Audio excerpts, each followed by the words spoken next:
अध्याय 151 क्लेश पर विजय पाना। ये जियाओ ने जब नो ड्रैगन यूनिवर्सल सर्कुलेशन तकनीक की पहली परत को प्रसारित किया तो समुद्री ड्रैगन भाला चमक उठा। नीली रोशनी का एक प्रभामंडल भी उसे घेर रहा था।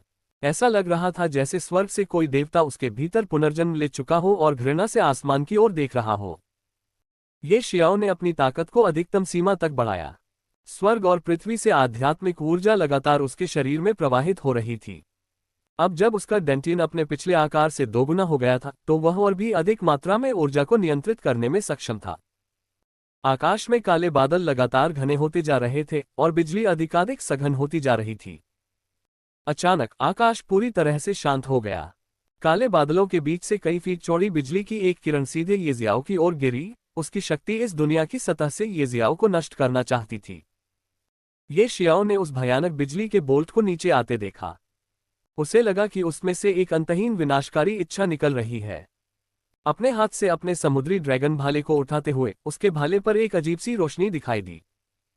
समुद्री ड्रैगन उतरता है, पहली शैली लहरों के हाथ। तुरंत ये शियाओ ने देखा कि उसका आसपास का वातावरण एक बार फिर अंतहीन समुद्र में बदल गया। अनगिनत ड्रैगन के पंजे जो पानी से बने थे, समुद्र के पानी से निकले और स्वर्गीय बिजली के शक्तिशाली बोल्ट से टकराए उसे टुकड़े टुकड़े कर देना चाहते थे। धमाका। ये शियाओ को केंद्र मानकर सैकड़ों मीटर चौड़ा क्षेत्र तुरंत नष्ट हो गया। चट्टानें टूटकर बिखर गईं क्योंकि उस एक बिजली के बोल्ट ने पहाड़ को पूरी तरह से समतल कर दिया। ये शियाओ ने लगातार 3 बार खून की उल्टी की।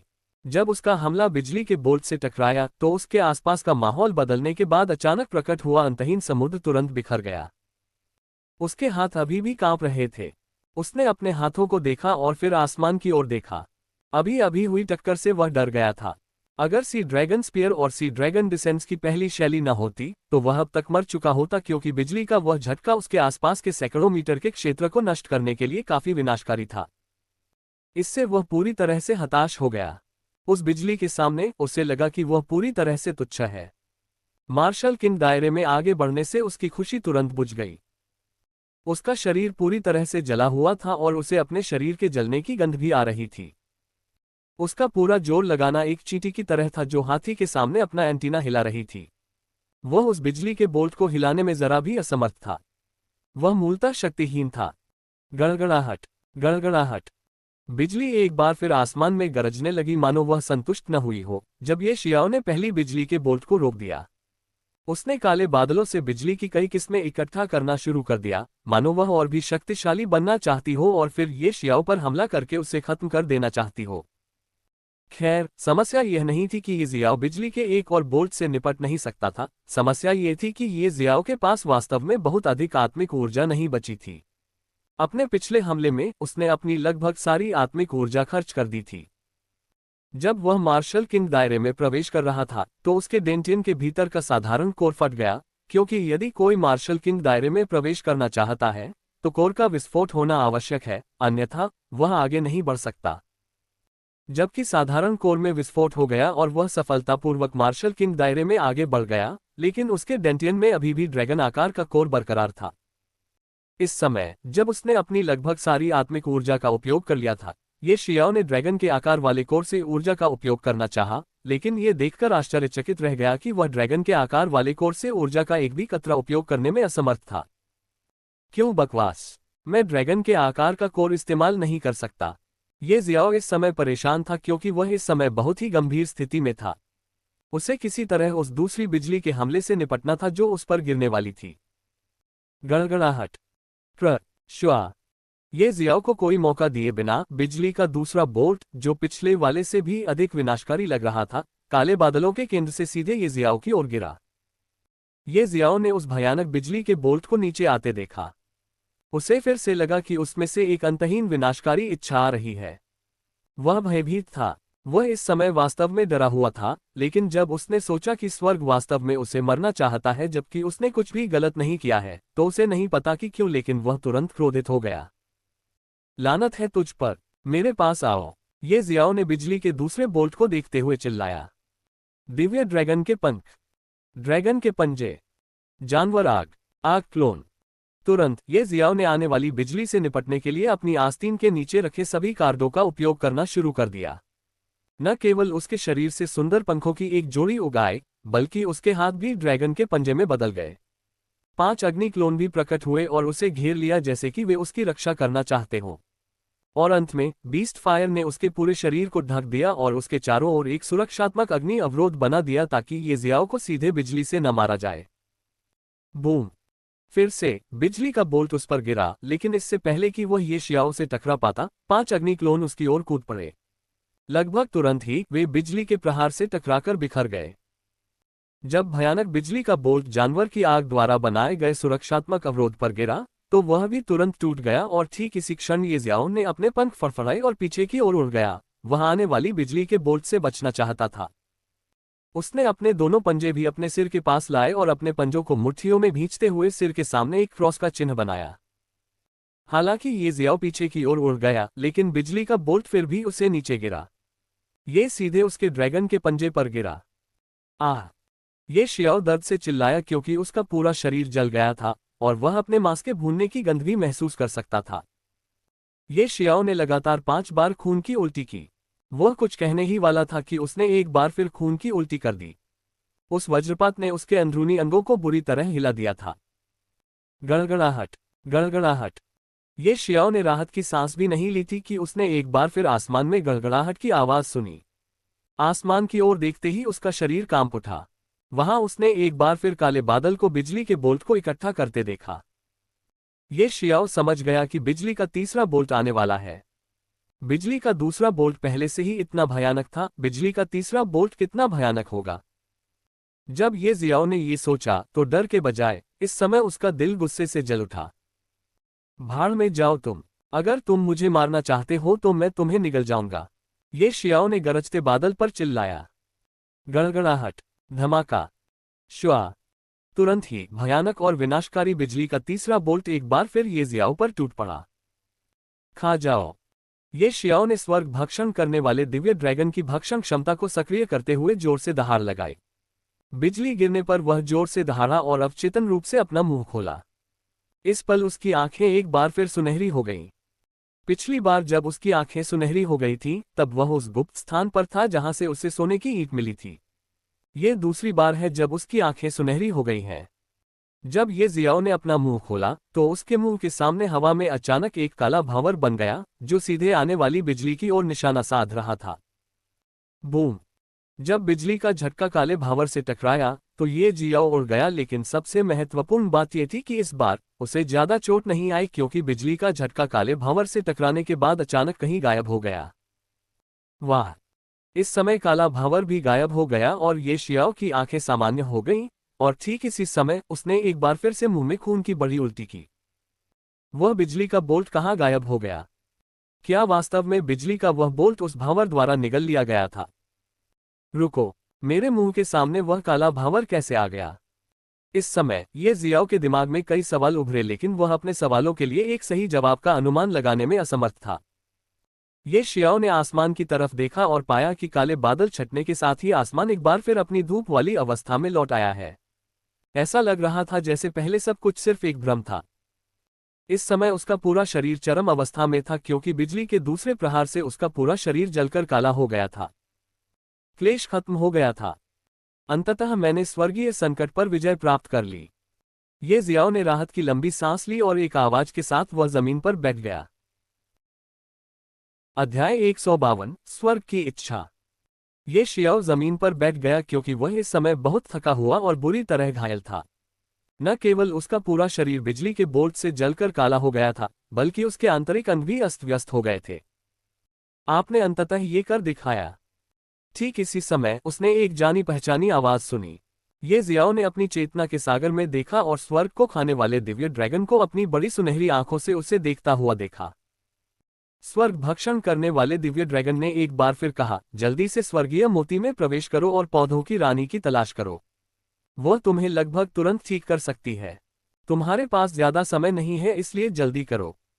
पौधों की रानी? क्या आपका मतलब लिटिल येलो है? और जब आपने कहा कि मेरे पास ज्यादा समय नहीं है तो आपका क्या मतलब था? क्रैक! इससे पहले कि ये जियाओ अपनी बात पूरी कर पाता, उसने अपने डेंटियन से एक चटकने वाली आवाज सुनी। उसने जल्दी से देखा और पाया कि ड्रैगन के आकार के कोर पर कुछ दरारें दिखाई दे रही थीं और यह वास्तव में धीरे धीरे फैल रहा था। ड्रैगन के आकार का कोर फटने वाला था। ये शियाओ फिर से डर गया। अगर इस समय ड्रैगन के आकार का कोर फट गया तो उसे नहीं पता था कि वह विस्फोट और दर्द को सहन कर पाएगा या नहीं, क्योंकि वह पहले से ही बहुत बुरी तरह से घायल था। इस क्षण उसे ये भी समझ में आ गया कि स्वर्ग भक्षक दिव्य ड्रैगन ने उसे लिटिल येलो को शीघ्रता से ढूंढने के लिए क्यों कहा था। बिना समय बर्बाद किए वह स्वर्गीय मोती में घुस गया और घास के मैदान पर दिखाई दिया। उसने इधर उधर देखा लेकिन लिटिल येलो उसे दिखाई नहीं दिया। वो फिर से यहाँ के जंगल में चली गई होगी। मैं इतने कम समय में कैसे खोज सकता हूँ, जबकि मुझे ये भी नहीं पता कि वह जंगल वास्तव में कितना बड़ा है। ये शियाओ ने धीमी आवाज में कहा और अपने घायल शरीर के साथ जंगल की ओर भागा। उसे बहुत दर्द हो रहा था, पर इस वक्त वह क्या कर सकता था। उसे ढूंढना ही था, चाहे कुछ भी हो जाए। छोटा पीला, छोटा पीला। जंगल के किनारे पहुंचते ही ये शियाओ चिल्लाने लगा। उसे नहीं पता था कि उसे कैसे ढूंढना है, इसलिए उसने बस चिल्लाना शुरू कर दिया और उसका दिया हुआ नाम पुकारना शुरू कर दिया। क्या मैंने तुमसे नहीं कहा था कि मुझे रानी कहो? जब वह चिल्ला ही रहा था तो अचानक उसे एक बचकानी लेकिन घमंडी आवाज सुनाई दी। उसने उस दिशा में देखा जहां से बचकानी आवाज आ रही थी और पाया कि वहां वास्तव में एक 5-6 साल की सुंदर और प्यारी लड़की खड़ी थी और उसे देख रही थी। क्या तुम लिटिल येलो हो? ये जियाओ उसे देखकर हैरान रह गया। पहले तो उसने सोचा कि यहाँ एक बच्चा कैसे आ गया, लेकिन जब उसने इस बारे में सोचा तो उसे लगा कि अगर वह खुद उन्हें यहाँ नहीं लाया तो किसी का भी यहाँ आना असंभव है। तब केवल एक ही बात संभव थी और वही ये कि लिटिल येलो किसी तरह मानव लड़की का रूप ले ले। हंफ, मुझे रानी कहो। उस छोटी लड़की ने एक बार फिर अहंकार से उससे कहा कि वह उसे रानी कहे। छोटी पीली, मेरे पास अभी समय नहीं है। जल्दी करो और मुझे ठीक करो। ये जियाओ ने उसे रानी नहीं कहा और न ही उसने उसकी बातों पर कोई ध्यान दिया। समय बीतता जा रहा था क्योंकि दरार ने ड्रैगन के आकार के कोर के लगभग 2/4 हिस्से को कवर कर लिया था। लिटिल येलो उसे एक बार फिर से जवाब देने वाली थी, लेकिन इस समय उसे आखिरकार एहसास हुआ कि ये जियाओ का शरीर काला पड़ गया था, मानो उसे किसी भयानक ज्वाला ने जला दिया हो। इतना ही नहीं, उसके होठों और ठुड्डी पर खून के निशान भी थे। ये सब देखकर लिटिल येलो ने वह नहीं कहा जो वह कहने वाली थी। उसने बस अपना हाथ हिलाया और उसके हाथ से हरे रंग के तरल पदार्थ की एक बूंद निकली और ये जियाओ की ओर उड़ गई। हरे रंग के तरल पदार्थ की वह बूंद सीधे ये जियाओ के मुंह में चली गई। ये जियाओ को बस इतना ही एहसास हुआ कि इसका स्वाद मीठा है, इससे पहले कि यह तेजी से उसके गले से नीचे सरकता और तेजी से उसके पूरे शरीर में फैल जाता। उसके घाव जल्दी ठीक होने लगे। उसकी त्वचा के काले जले हुए हिस्से धीरे धीरे उतर गए। अगरबत्ती जलने में जितना समय लगता है उससे भी कम समय में उसका शरीर 80 से 90% ठीक हो गया था। ये किसी भी उपचार की गोली से कहीं ज्यादा चमत्कारी था। ये जियाओ ये देखकर विश्वास से परे आश्चर्यचकित था। आश्चर्यचकित होने की कोई आवश्यकता नहीं है। वह पौधों की रानी है और वह आपको ठीक करने के अलावा और भी बहुत कुछ कर सकती है। इस समय ये शियाओ ने एक बार फिर अपने मन में स्वर्ग भक्षण करने वाले दिव्य ड्रैगन की आवाज सुनी। जल्दी करो और 9 मंजिला शिवालय की पहली मंजिल पर जाओ और 9 ड्रैगन सार्वभौमिक परिसंचरण तकनीक की पहली परत को प्रसारित करो। ये जियाओ कुछ कहने वाला था जब उसने एक बार फिर अपने मन में स्वर्ग भक्षण करने वाले दिव्य ड्रैगन की आवाज सुनी। लिटिल येलो, बाद में मिलते हैं। ये शियाओ ने अपने सामने खड़ी 5 साल की बच्ची को देखा और कहा। फिर वह तुरंत 9 मंजिला पगोडा की ओर भागा। आप मेरी साधना तकनीक और लिटिल येलो के बारे में कैसे जानते हैं? वास्तव में आप मेरे बारे में इतना कुछ कैसे जानते हैं? दौड़ते समय ये जियाओ ने स्वर्ग भक्षण करने वाले दिव्य ड्रैगन से यह सवाल पूछा। तुम्हें अभी इसके बारे में जानने की जरूरत नहीं है। तुम्हें भविष्य में पता चल जाएगा। स्वर्ग भक्षक दिव्य ड्रैगन ने बिना किसी भावना के उससे कहा। ठीक है, तो कम से कम मुझे ये तो बताओ कि जब मैं मार्शल किंग दायरे में घुसा था तो मुझे स्वर्गीय संकट का सामना क्यों करना पड़ा? ये शियाओ ने पिछली बात पर अधिक ध्यान नहीं दिया और कुछ ऐसा पूछा जो इस समय जानना अधिक महत्वपूर्ण था। ये स्वर्गीय दंड मुख्यतः आपकी इच्छाशक्ति को नष्ट करने पर केंद्रित था। यदि आपकी इच्छाशक्ति पर्याप्त रूप से दृढ़ नहीं होती तो आपका मन और आत्मा स्वर्गीय क्लेश द्वारा नष्ट कर दिए जाते, स्वर्ग भक्षण करने वाले दिव्य ड्रैगन ने कहा। ये स्वर्गीय दंड क्या है? ये शियाओ ने एक बार फिर पूछा क्योंकि वह स्वर्गीय दंड के बारे में कुछ भी नहीं समझता था। दूसरों के लिए ये स्वर्ग की ओर से एक छोटी सी परीक्षा है, ये देखने के लिए कि क्या वे नए क्षेत्र में प्रवेश करने के बाद प्राप्त नई शक्ति के लायक हैं या नहीं। लेकिन आपके लिए ये स्वर्गीय दाऊस की इच्छा है। जो कोई भी स्वर्गीय दाऊस को धमकी दे सकता है, उसे आगे बढ़ने पर दंड मिलेगा। स्वर्गीय दाऊस को धमकाना। क्या ये स्वर्गीय मोती और 9 ड्रैगन सार्वभौमिक परिसंचरण तकनीक के कारण हो सकता है? ये शियाओ इस समय किसी और चीज के बारे में नहीं सोच सकता था। केवल स्वर्गीय मोती जो उसे दुर्घटनावश मिला था, वास्तव में स्वर्ग को चुनौती देने वाला था। स्वर्गीय मोती के कारण वह न केवल 3 प्राचीन देवताओं की यादों के साथ विलीन हो सकता था, बल्कि स्वर्गीय मोती से प्राप्त साधना तकनीक के कारण वह अपनी चेतना के सागर में 9 ड्रैगन भी बना सकता था और अपनी इच्छानुसार उनकी क्षमताओं का उपयोग कर सकता था। वहां 12 खदानें भी थीं। उनमें से एक खदान निम्न श्रेणी के स्पिरिट स्टोन से भरी हुई थी। उसे नहीं पता था कि अन्य खदानों में क्या है, लेकिन उसे पता था कि वे चीजें निश्चित रूप से निम्न श्रेणी के स्पिरिट स्टोन से ज्यादा मूल्यवान होंगी। कुछ ऐसी चीजें हैं जिनके बारे में मैं तुम्हें बहुत कुछ नहीं बता सकता, अन्यथा ये तुम्हारे लिए फायदेमंद नहीं होगा। स्वर्ग भक्षण करने वाले दिव्य ड्रैगन ने उसे उत्तर दिया। यह एक पल के लिए रुका और फिर से बोला, तुम्हें बस ये जानने की जरूरत है कि अब तुम एक अस्तित्व हो जो भविष्य में स्वर्ग को खतरे में डाल सकता है, और तुम्हें खत्म करने के लिए एक खतरा स्वर्ग कुछ भी कर सकता है। इस बार की तरह हर कोई स्वर्गीय क्लेश का सामना करता है जब वे मार्शल पूर्वज क्षेत्र में आगे बढ़ते हैं, लेकिन जब तुम मार्शल किंग क्षेत्र में आगे बढ़ते हो तो तुम्हें इसका सामना करना पड़ता है। जब ये शियाओ ने ये सुना तो उसे वह क्षण याद आया जब वह बहुत ज्यादा दबाव में बंद था। उस स्वर्गीय दंड ने एक अजय आभा जारी की थी। वह शुरू में भागने की कोशिश कर रहा था, लेकिन उसने देखा कि वह भाग नहीं सकता। साथ ही उन्होंने ये भी समझा कि मार्शल साधकों के लिए एक शक्तिशाली इच्छाशक्ति कितनी महत्वपूर्ण है। साधना मूल रूप से पीछे हटने का मार्ग नहीं है। उसने गहरी सांस ली। बिजली के उस बोल्ट के बारे में सोचते हुए ये शियाओ कांप उठा। वह बिजली का बोल्ट कुछ ऐसा था जिसका वह विरोध करने में पूरी तरह से असमर्थ था। फिर उसने एक बार फिर अपने दिल में सोचा, क्या ये वास्तव में वैसा ही था जैसा स्वर्ग भक्षक दिव्य ड्रैगन ने कहा था, और स्वर्गीय दंड ने केवल मेरी इच्छाशक्ति का परीक्षण किया था। यदि मेरी इच्छाशक्ति टूट गई होती तो क्या मैं उस स्वर्गीय दंड के तहत नष्ट हो जाता? अब जब भी ये जियाओ उस समय के बारे में सोचता है जब वह अभी भी स्वर्गीय क्लेश का सामना कर रहा था, तो वह डर से कांप उठता है। ये शियाओ एक बार फिर 9 मंजिला शिवालय के सामने पहुंचा और बिना रुके वह सीधे उसमें घुस गया। दरारों ने उसके डेंटियन में ड्रैगन के आकार के कोर के 3/4 से अधिक हिस्से को ढक लिया। वह जल्दी से क्रॉस लेग करके बैठ गया और 9 ड्रैगन यूनिवर्सल सर्कुलेशन तकनीक की पहली परत को प्रसारित करना शुरू कर दिया। जिस क्षण उसने अपनी साधना तकनीक को प्रसारित करना शुरू किया, ड्रैगन के आकार के कोर पर दरार फैलने की गति अचानक बढ़ गई। कुछ ही समय बाद ड्रैगन के आकार का कोर दरारों से भर गया और फटने वाला था। अध्याय 153 ड्रैगन के साथ एक।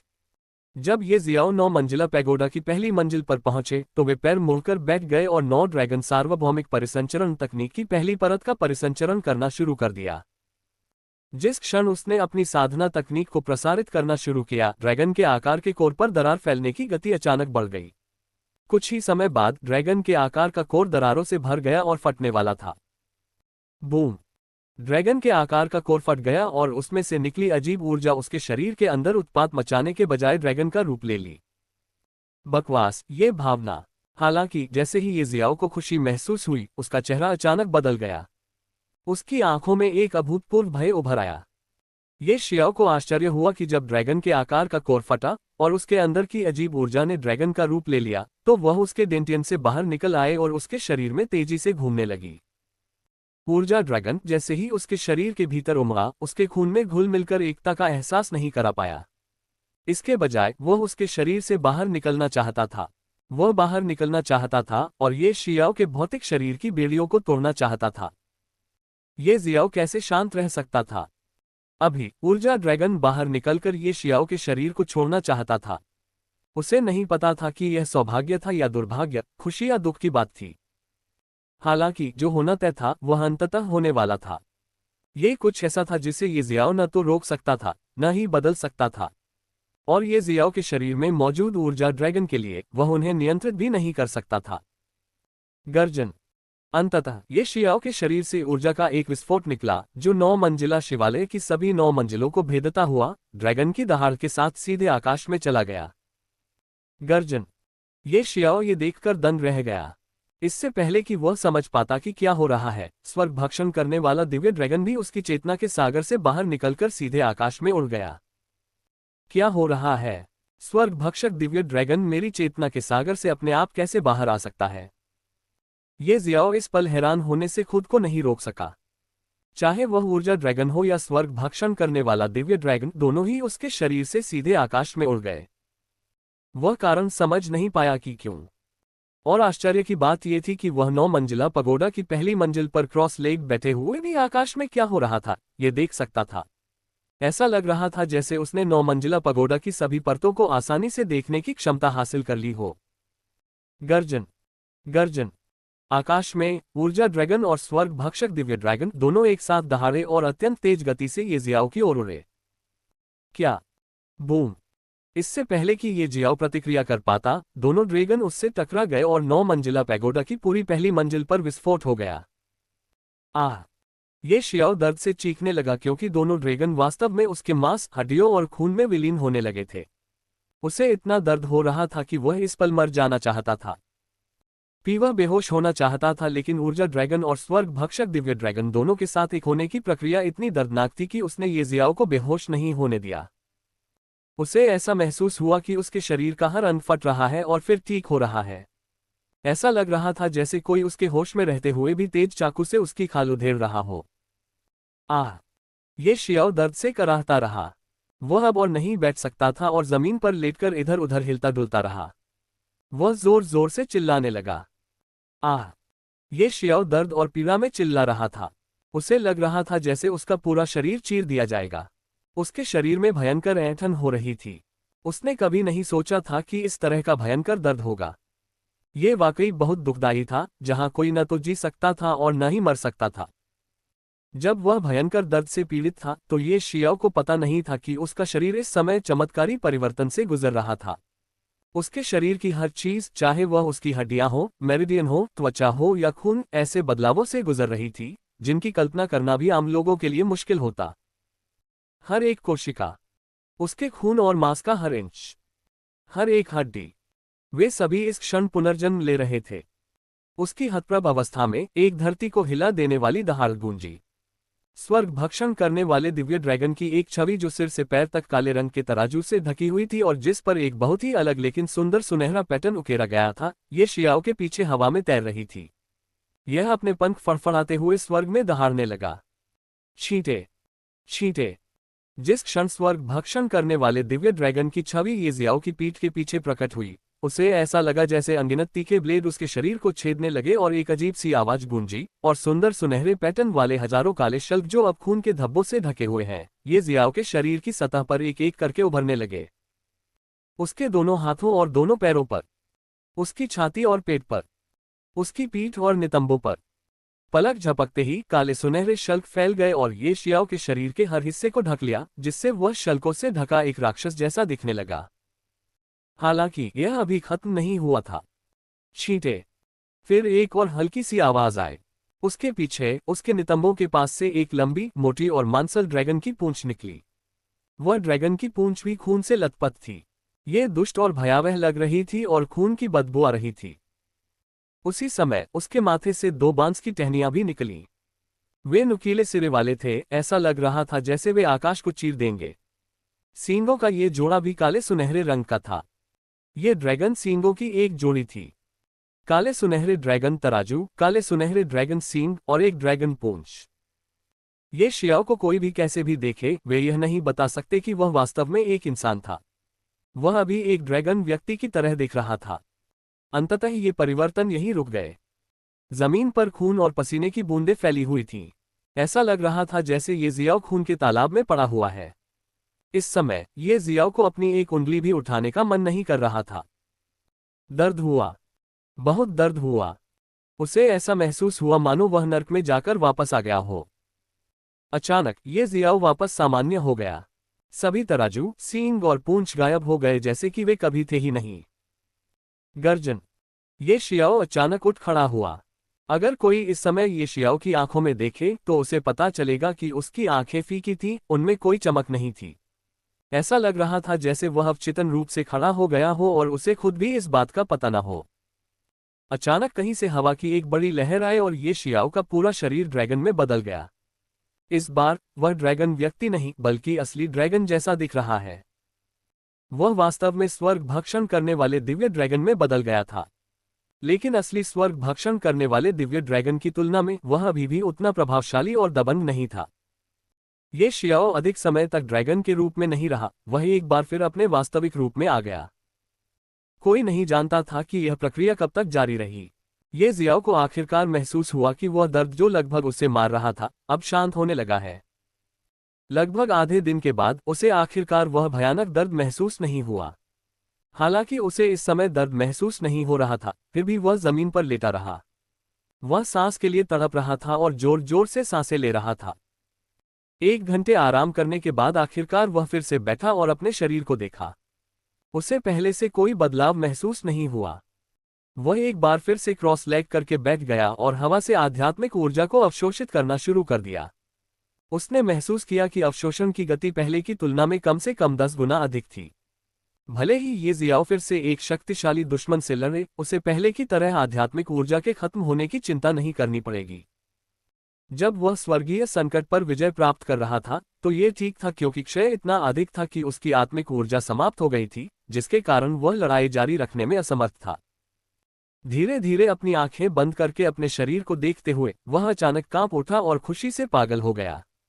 वह पहले कभी इतना उत्साहित नहीं हुआ था। उसके दिमाग में कुछ नई जानकारियां उभरी।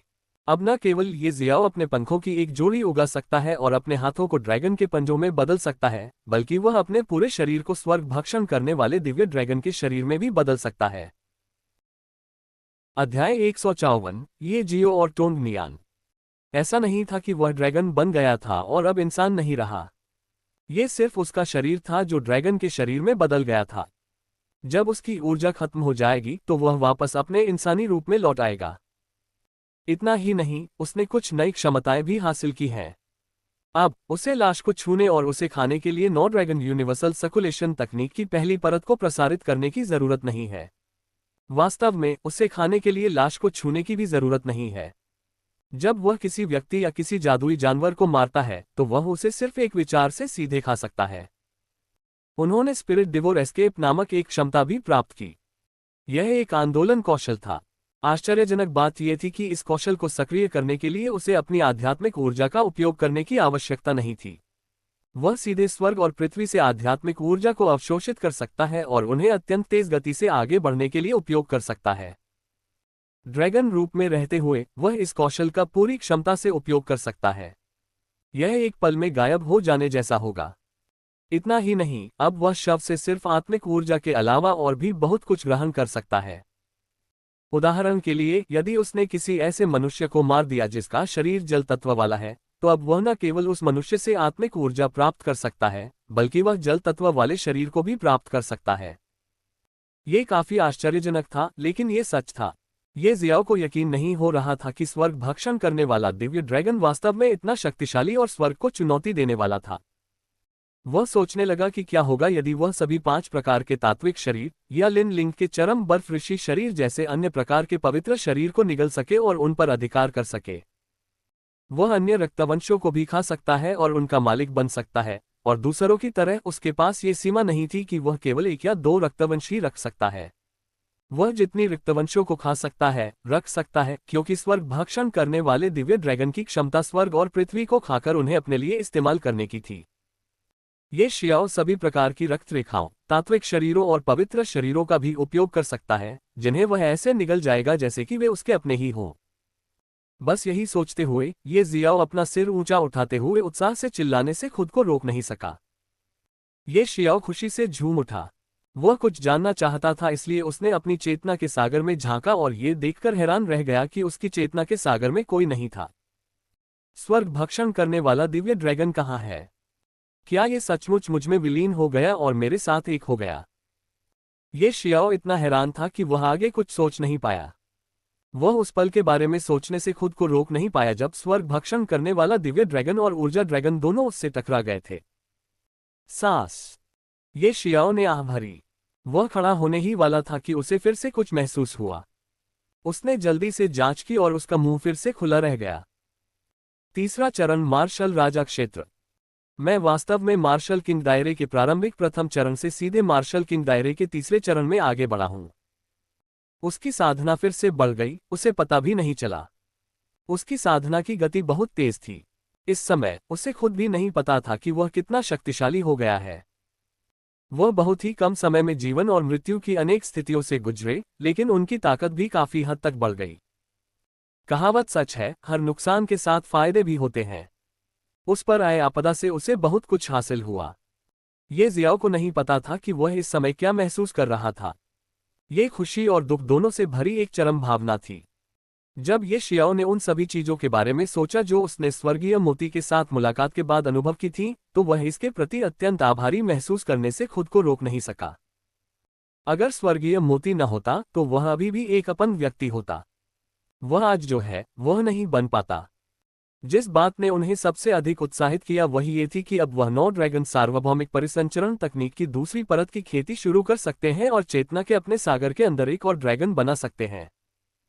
वह नहीं जानता था कि 9 ड्रैगन यूनिवर्सल सर्कुलेशन तकनीक की दूसरी परत की खेती करके कौन सा ड्रैगन बनेगा, लेकिन वह जानता था कि जो ड्रैगन बनेगा वह कम से कम स्वर्ग भक्षण करने वाले दिव्य ड्रैगन जितना ही अद्भुत होगा। वह तुरंत 9 ड्रैगन यूनिवर्सल सर्कुलेशन तकनीक की दूसरी परत की खेती शुरू करना चाहता था और चेतना के अपने समुद्र के अंदर एक और ड्रैगन बनाना चाहता था, लेकिन वह नहीं जानता था कि मार्शल किंग दायरे में अपनी सफलता बनाने और स्वर्ग भक्षण दिव्य ड्रैगन और ऊर्जा ड्रैगन के साथ विलय करने में कितना समय बीत गया था, जो ड्रैगन के आकार के कोर के विस्फोट के बाद बाहर आने वाली अजीब ऊर्जाओं के साथ बनाया गया था। वह अभी भी उस ऊर्जा ड्रैगन के उपयोग को नहीं जानता था जो उसके मांस, हड्डियों और रक्त में विलीन हो गई थी। उसने एजियो ड्रैगन कंट्री में वापस लौटने और पहले अपने मालिक से मिलने के बारे में सोचा। अगर ग्रैंड जिया साम्राज्य के लिए रवाना होने से पहले अभी भी कुछ समय बचा था, तो वह अपनी चेतना के समुद्र के अंदर दूसरा ड्रैगन बनाने की कोशिश करेगा। वह 9 मंजिला शिवालय से बाहर आया और स्वर्गीय मोती से बाहर निकल गया। वह एक बार फिर उस स्थान पर प्रकट हुआ जहां उसने स्वर्गीय क्लेश पर विजय प्राप्त की थी। इस स्थान के आसपास के सैकड़ों मीटर क्षेत्र पूरी तरह से नष्ट हो गए थे। ये शियाओ एक बार फिर एजियो ड्रैगन कंट्री के शाही शहर में लौट आया। वह सीधे अपने गुरु को खोजने के लिए अल्केमिस्ट एसोसिएशन गया, लेकिन उसे ये देखकर आश्चर्य हुआ कि उसका गुरु वहां नहीं था।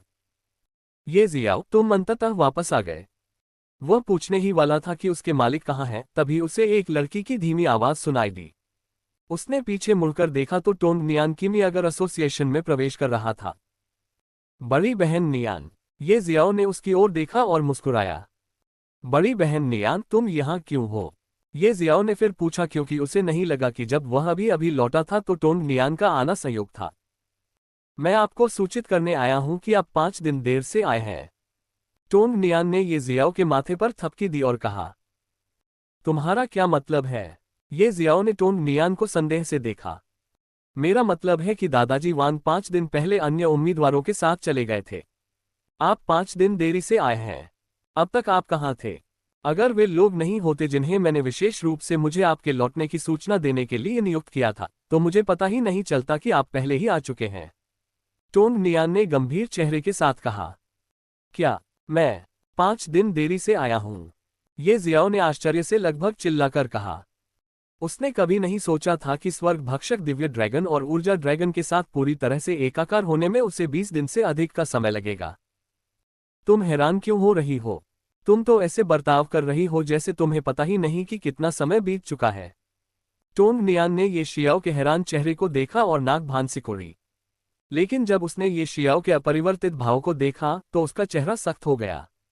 उसने एक बार फिर कहा, क्या तुम सच में नहीं जानती कि तुम्हें गए हुए कितना समय हो गया है? ये जियाओ ने अपना सिर हिलाकर उसकी पुष्टि की। तुम क्या कर रहे थे कि तुम समय के प्रवाह को भी भूल गए? टोंग नियान ने इस बार गंभीरता से पूछा। मैं साधना कर रहा हूं। ये शियाओ ने धीमी आवाज में कहा, क्योंकि वह ये नहीं कह सकता था कि वह 2 ड्रैगन के साथ विलय कर रहा था, जिसमें एक असली ड्रैगन था जबकि दूसरा अजीब ऊर्जा से बना था। टोंग नियान ने ये शियाओ का जवाब सुनकर उसे गौर से देखा। जब उसने उसे देखा तो उसका मुंह खुला का खुला रह गया। मार्शल किंग दायरे का तीसरा चरण, टोंग नियान ने आश्चर्य से कहा। उसकी आवाज इतनी तेज थी कि उसने उस समय वहां मौजूद हर एक व्यक्ति का ध्यान अपनी ओर आकर्षित कर लिया। टोंग नियान को भी एहसास हुआ कि उसने कुछ गलत किया है। फिर उसने ये जियाओ का हाथ पकड़ा और उसे घसीट कर ले गई। वे दोनों अल्केमिस्ट एसोसिएशन से निकलकर शीघ्र ही ट्रेजर पवेलियन पहुंच गए। टोंग नियान उसे ट्रेजर पवेलियन की तीसरी मंजिल पर एक कमरे में ले गई, उसे बैठने के लिए कहा और जब वे दोनों बैठ गए तो उसने कहा, बस 1 महीने पहले आप मूल कोर दायरे के 9वें चरण में थे और सिर्फ 1 महीने में आप 9वें चरण के मूल कोर दायरे के मार्शल कलाकार से मार्शल किंग दायरे के तीसरे चरण में चले गए। आखिर अब तक आप क्या कर रहे थे? ये शियाओ ने उसे अवाक और असहाय होकर देखा। इससे पहले उसने कभी नहीं सोचा था कि वह एक लड़की के सामने असहाय हो जाएगा जिसे उसने ट्रेजर पवेलियन के परिचारिका के रूप में लिया था। अध्याय 155 उड़ता जहाज। ये शियाओ ने टोंग नियान को अवाक होकर देखा। इससे पहले उसने कभी नहीं सोचा था कि वह एक लड़की के सामने असहाय हो जाएगा जिसे उसने ट्रेजर पवेलियन की परिचारिका के रूप में लिया था। लेकिन किसने सोचा होगा कि यह लड़की वास्तव में ट्रेजर पवेलियन के मालिक की पोती थी। इससे भी अधिक अच्छी बात यह थी कि दादा और पोती की यह जोड़ी वास्तव में अपने मालिक को जानती है। अब जब उसने इसके बारे में सोचा तो उसने टोंग नियान को ध्यान से देखा और यह जानकर आश्चर्यचकित हुआ कि वह खेती के माध्यम से नहीं देख सकता है। यह जानना जरूरी है कि उसके दादा कोई ऐसा व्यक्ति था जो ट्रेजर पवेलियन की एक शाखा का मालिक था। वह निश्चित रूप से कम अपने गुरु जितना शक्तिशाली है। इसका मतलब है उसके दादा कम से कम एक मार्शल सम्राट दायरे के मार्शल कलाकार थे। उनकी पोती होने के नाते उनके पास कोई साधना आधार कैसे नहीं हो सकता था? फिर इस स्थिति का वर्णन करने के लिए उसके दिमाग में केवल 2 कारण आए। एक ये कि वह अपने द्वारा विकसित एक गुप्त कौशल की मदद से अपनी साधना का आधार छिपा रही है, और दूसरा कारण ये था कि उसकी साधना का आधार वास्तव में उससे कहीं अधिक है जिसे वह वर्तमान में अपनी वर्तमान शक्ति से देख सकता है। ये जियाओ ने सोचा कि दूसरा कारण टोंग नियान के लिए बिल्कुल उपयुक्त था। उसके पास एक शक्तिशाली दादा है, फिर उसके पास कोई साधना आधार कैसे नहीं हो सकता? क्या हुआ? तुम मुझे जवाब दोगे या नहीं? अगर तुम मुझे जवाब नहीं देना चाहते तो कोई बात नहीं। ऐसा नहीं है कि मुझे ये जानना है कि इतने कम समय में तुम्हारी साधना इतनी कैसे बढ़ गई। बस मैं तुम्हारी साधना देखकर उत्सुक था, इसलिए मैंने पूछा। टोंग नियान ने कहा और खड़ा हो गया। वह जाना चाहती थी और ये देखा जा सकता था कि वह ये शियाओ से थोड़ी नाखुश थी क्योंकि उसने उसे यह कारण नहीं बताया था कि सिर्फ 1 महीने में उसकी साधना एक प्रमुख और 2 छोटी अवस्थाओं से कैसे बढ़ गई। इससे पहले ये शियाओ ने कभी नहीं सोचा था कि उसे इस तरह की स्थिति का सामना करना पड़ेगा। उसने कभी यह भी नहीं सोचा था कि अगर उसने टोंग नियान को कुछ नहीं बताया तो उसे बुरा लगेगा, लेकिन अभी उसे वास्तव में बुरा लग रहा था। क्यों? उसे इसका उत्तर नहीं मालूम क्यों। उसे बस इतना लगा कि टोंग नियान के चेहरे की मुद्रा बहुत मासूम और प्यारी थी। यहां तक कि वह इस पल हंसना चाहता था जब उसने देखा कि टोंग नियान किस तरह से व्यवहार कर रहा था। वह एक छोटे बच्चे की तरह व्यवहार कर रही थी जिसे उसके माता पिता से चॉकलेट नहीं मिली और वह गुस्सा होने का नाटक करने लगा ताकि उसके माता पिता उसे वह दे दे जो वह चाहता है। ये शियाओ ने हंसते हुए कहा, बड़ी बहन नियान, ऐसा नहीं है कि मैं तुम्हें बताना नहीं चाहती। मैं बस सोच रही थी, अब जब मैं पहले ही 5 दिन देर से आ चुकी हूँ और हर कोई पहले ही जा चुका है, तो मैं ग्रैंड जिया साम्राज्य कैसे जाऊंगी? जहां तक आपके प्रश्न के उत्तर की बात है, तो मुझे 1 महीने पहले ही एक महान अवसर मिला था जब मैंने क्लाउड स्मोक 1 में प्रवेश किया था, जिससे मुझे मूल कोर दायरे के 9वें चरण से मार्शल किंग दायरे के तीसरे चरण तक पहुंचने में मदद मिली। चूंकि मैं साधना में व्यस्त था और अपनी साधना में आगे बढ़ रहा था, इसलिए मुझे समय का पता ही नहीं चला और देर हो गई। जब टोंग नियान ने ये सुना तो उसने भी अपना सिर हिलाया। उसके विचार से ये जियाओ के यहाँ देर से आने का कोई और कारण नहीं था सिवाय उस कारण के जो उसने उसे बताया था।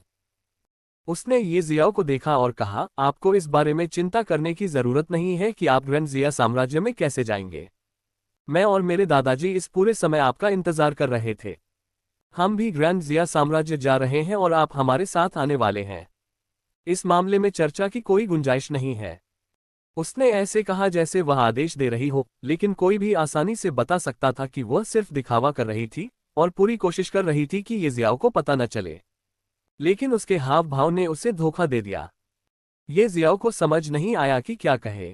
टोंग नियान के चेहरे पर भाव देखकर हंसी न आए, इसलिए वह दूसरी दिशा में देखने लगा। बड़ी बहन नियान, अगर तुम और तुम्हारे दादा मुझे ग्रैंड जिया साम्राज्य तक ले जा सकते हैं तो मैं क्यों मना करूंगी। वास्तव में मैं आपको पहले ही धन्यवाद दूंगी। ये जियाओ ने मुस्कुराते हुए कहा। ठीक है, हम शाम को ग्रैंड जिया साम्राज्य के लिए प्रस्थान करेंगे। तब तक अगर तुम्हें कुछ करना है तो बस कर लो, टोंग नियान ने कहा और यह कहकर वह चली गई। शाम होने में ज्यादा समय नहीं बचा था। वह कहीं नहीं गया बल्कि उस कमरे में बिस्तर पर बैठ गया और साधना करने लगा। उसने नो ड्रैगन यूनिवर्सल सर्कुलेशन तकनीक की दूसरी परत की साधना शुरू नहीं की क्योंकि यह सही समय नहीं था। उन्होंने अभी भी नो ड्रैगन सार्वभौमिक परिसंचरण तकनीक की पहली परत को प्रसारित किया, ये देखने के लिए कि क्या वह स्वर्ग भक्षण करने वाले दिव्य ड्रैगन के अस्तित्व को महसूस कर सकते हैं या नहीं। आश्चर्य की बात यह थी कि जब उन्होंने नो ड्रैगन सार्वभौमिक परिसंचरण तकनीक की पहली परत का परिसंचरण किया तो उन्हें न केवल स्वर्ग भक्षण करने वाले दिव्य ड्रैगन के अस्तित्व का एहसास हुआ, बल्कि उन्होंने अपने शरीर के भीतर दो अन्य प्रकार की अत्यंत विनाशकारी ऊर्जा को भी महसूस किया।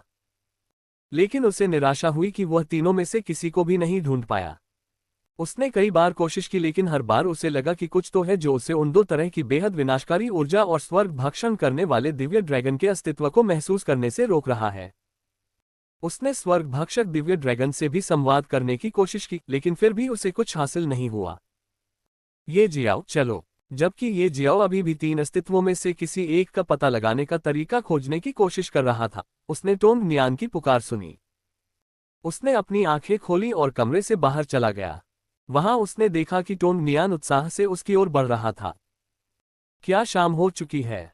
ये शियाओ ने उलझन में टोंग नियान से पूछा। उसे एक बार फिर समय का प्रवाह महसूस नहीं हुआ। क्या तुम सच में? टोंग नियान ने ये जियाओ को देखा और ये पूछने से खुद को रोक नहीं सका। मैंने फिर से साधना शुरू कर दी और इसलिए। ये जियाओ ने शर्मिंदगी से अपने बालों को कुछ बार रगड़ा।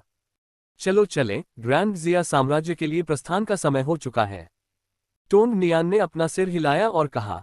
फिर वह पीछे मुड़ी और नीचे चली गई। ये शियाओ ने भी उसका अनुसरण किया। जल्द ही वे दोनों उस स्थान पर पहुंच गए जहां उसने 5 महान संप्रदायों द्वारा आयोजित प्रतियोगिता के लिए पंजीकरण कराया था। जब वह पहली बार यहां आया था तो ये स्थान सैकड़ों लोगों से भरा हुआ था, लेकिन अब ये सब खाली था। इस मैदान के बीच में एक बड़ा जहाज खड़ा था। ये शियाओ ने जहाज को आश्चर्य से देखा। उसने कभी इतना बड़ा और अद्भुत जहाज नहीं देखा था।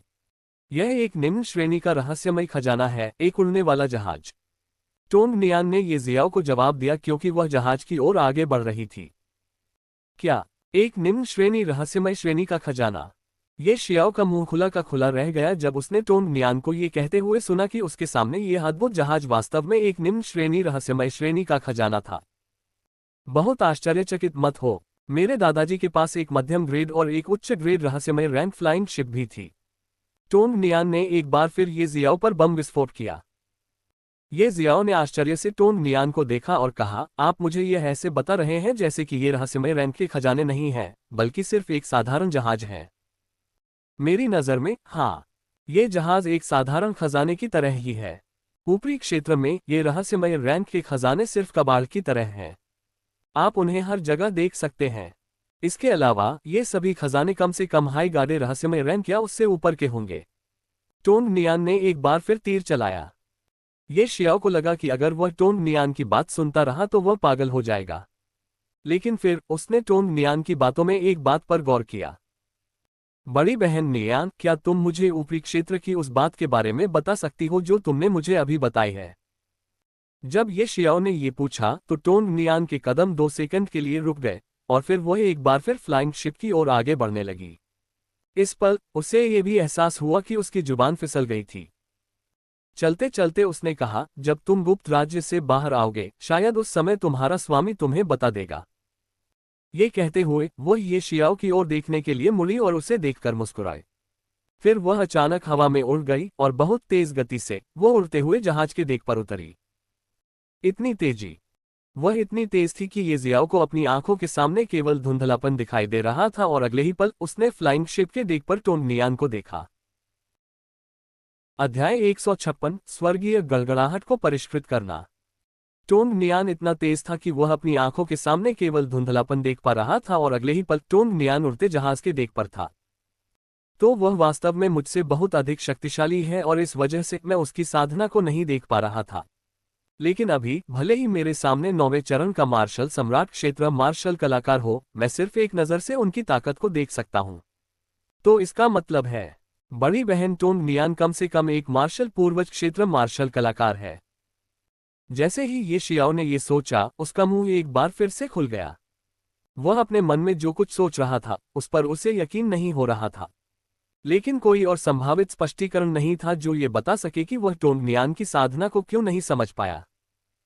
अगर बड़ी बहन टोंगनियान पहले से ही मार्शल एंसेस्टर रियल्म की मार्शल आर्टिस्ट है, तो उसके दादाजी के बारे में क्या? जब ये जियाओ ने एक बार फिर इसके बारे में सोचा तो वह टोंगनियान पर नजर डालने से खुद को रोक नहीं सका, जो फ्लाइंग शिप के डेक से उसे देख रही थी। उसे एक बार फिर अपने गुरु की पृष्ठभूमि के बारे में संदेह हुआ।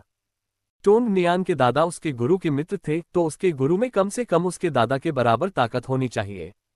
लेकिन फिर से ये शियाओ को स्पष्ट रूप से याद आया कि उसके गुरु केवल मार्शल सम्राट क्षेत्र में थे। वह आसानी से अपने गुरु की साधना को देख पा रहा था।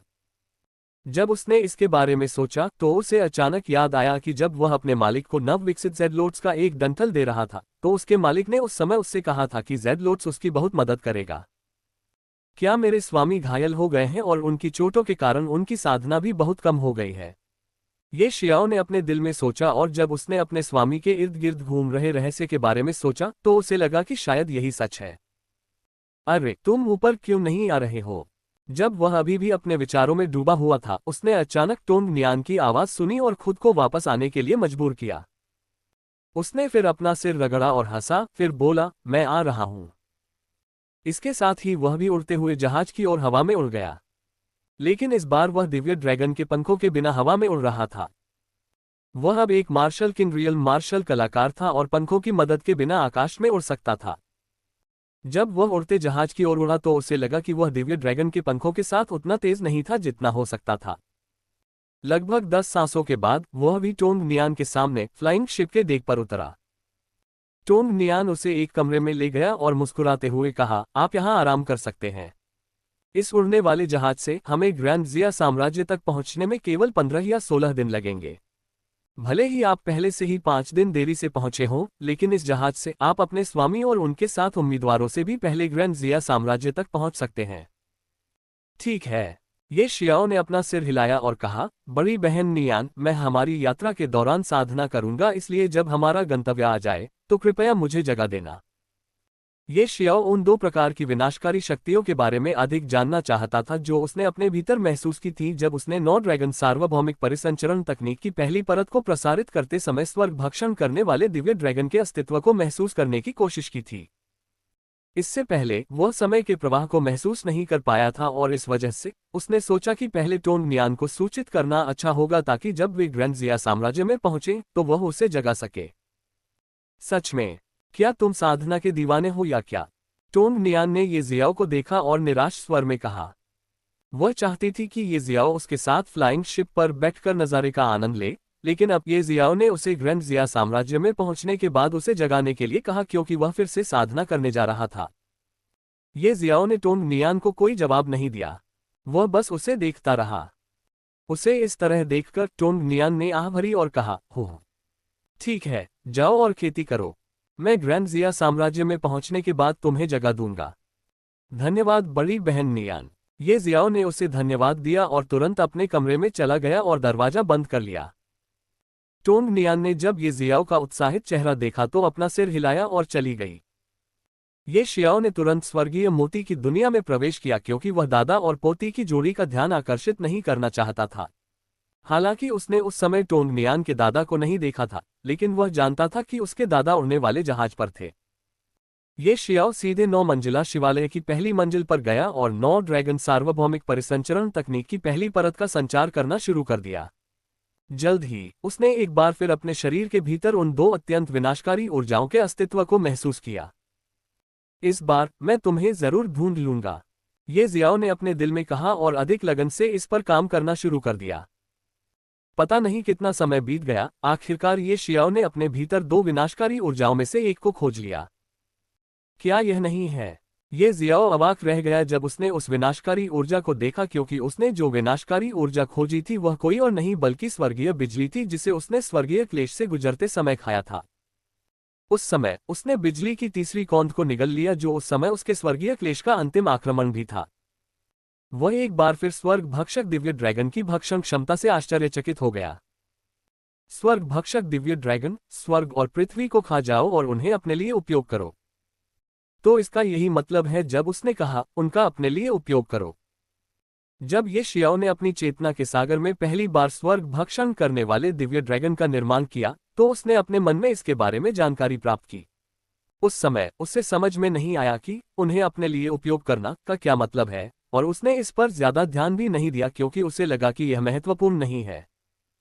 लेकिन अब जब उसने अपने शरीर के अंदर स्वर्गीय बिजली देखी जो आक्रामक और विनाशकारी थी, लेकिन फिर भी यह उसके शरीर को कोई नुकसान नहीं पहुंचा रही थी, उसे आखिरकार समझ में आ गया कि उस वाक्य का क्या मतलब था। फिर मैं तुम्हें परिष्कृत करूंगा और पहले तुम्हें अपना बनाऊंगा, ये जियाओ ने बड़बड़ाते हुए कहा क्योंकि उसने अपने शरीर के भीतर स्वर्गीय बिजली को परिष्कृत करना शुरू कर दिया था।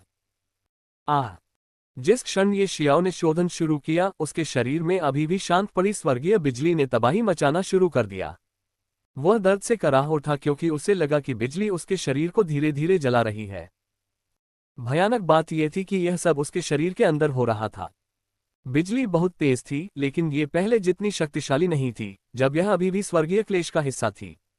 हालांकि यह मामला था, इसकी शक्ति अभी भी बहुत विनाशकारी थी और ये जियाओ को लगा कि उसके आंतरिक अंग किसी भी समय नष्ट हो जाएंगे। उसने अपनी पूरी ताकत से नौ ड्रैगन यूनिवर्सल तकनीक की पहली परत को प्रसारित करना शुरू किया और आखिरकार दर्द कम होने लगा। लेकिन फिर भी ये बहुत भयानक था। यद्यपि ये जियाओ को वर्तमान में जो दर्द महसूस हो रहा था वह उससे कम था जो उसने स्वर्ग भक्षण करने वाले दिव्य ड्रैगन और ऊर्जा ड्रैगन के साथ विलय करते समय महसूस किया था, लेकिन फिर भी ये कुछ ऐसा नहीं था जिसे वह आसानी से संभाल सकता था। जैसे जैसे समय बीतता गया क्षण मिनटों में बदल गए और मिनट घंटों में बदल गए। ये जियाओ ने स्वर्गीय थंडर को परिष्कृत करते हुए दर्द को सहना जारी रखा। जितना ज्यादा दर्द और जलन उसे महसूस होती उतनी ही पागलपन से वह स्वर्गीय थंडर को परिष्कृत करता। उसने पहले ही स्वर्गीय थंडर को पूरी तरह से परिष्कृत करने और उसे अपना बनाने का फैसला कर लिया था। जाने कितना समय बीत गया, आखिरकार ये जियाओ ने स्वर्गीय थंडर को पूरी तरह से परिष्कृत कर दिया। इस समय ये शियाओ का पूरा शरीर शक्तिहीन था और उसने एक असहाय आह भरी। स्वर्गीय थंडर को परिष्कृत करने के बाद हालांकि उसने अपने लिए एक शक्तिशाली तुरुप का पत्ता हासिल किया, लेकिन उसे बहुत गंभीर चोट भी लगी क्योंकि उसके शरीर के भीतर बिजली के कहर के कारण उसके लगभग सभी आंतरिक अंग जल गए थे।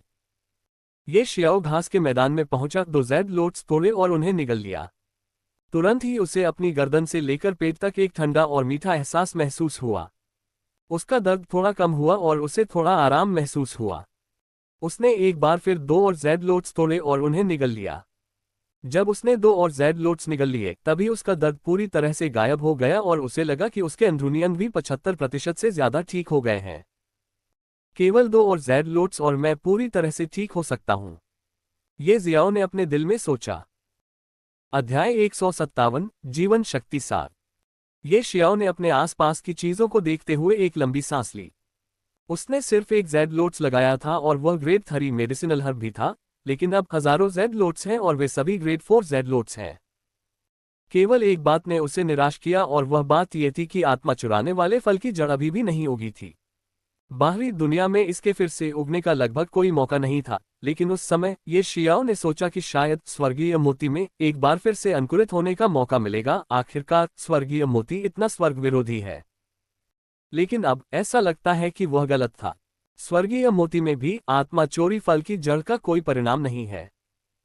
उसने एक लंबी सांस ली और जाने ही वाला था कि उसकी नजर एक 5 साल की प्यारी सी लड़की पर पड़ी। यदि लिटिल येलो न होती तो ये कौन होता? लिटिल येलो भी बेहद रहस्यमयी थी। ये जियाओ को उसके बारे में कुछ भी पता नहीं था।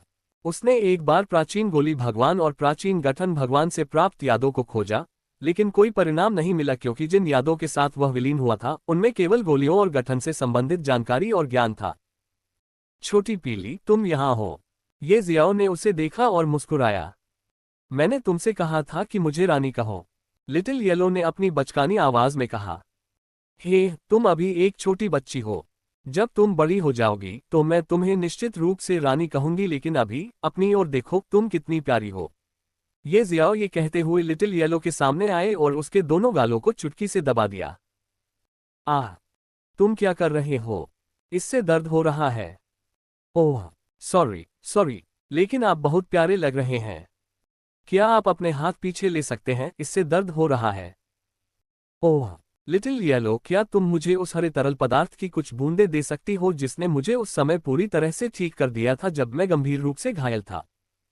ये जियाओ को अचानक उस हरे तरल की बूंद के बारे में याद आया जो लिटिल येलो के छोटे हाथों से निकली थी और जिसने उसे पूरी तरह से ठीक कर दिया था।